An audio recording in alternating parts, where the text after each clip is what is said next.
बिस्मिल्लाहिर्रहमानिर्रहीम अस्सलामुअलैकुम। Welcome to my हलाल किचन। आज हम माय हलाल किचन में गुड़ और पुदीने के शरबत की एक बहुत ज़बरदस्त और बहुत हेल्दी रेसिपी आपको दे रहे हैं, जो कि आप इफ़्तार के टाइम पे इंजॉय कर सकते हैं।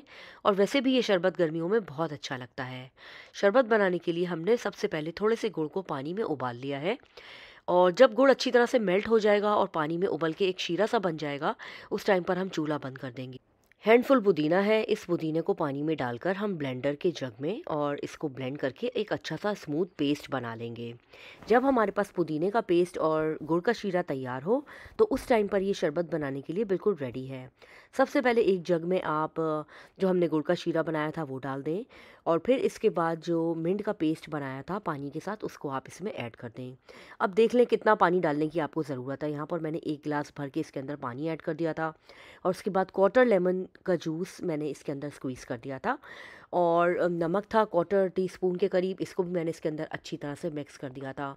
आप अगर चाहें तो इसके अंदर बहुत सारी बर्फ़ भी डालकर यूज़ कर सकते हैं, लेकिन क्योंकि रमज़ान के दिन हैं और गले ख़राबी का अंदेशा है, तो इसलिए मैंने इसके अंदर कोई बर्फ़ नहीं डाली थी। लेकिन बर्फ़ के साथ भी ये बहुत अच्छा टेस्ट देता है। इस रेसिपी को ज़रूर ट्राई करें और अपना फ़ीडबैक हमें कमेंट सेक्शन में देना मत भूलें। मिलते हैं किसी नई रेसिपी के साथ, जब तक के लिए अल्लाह हाफ़िज़।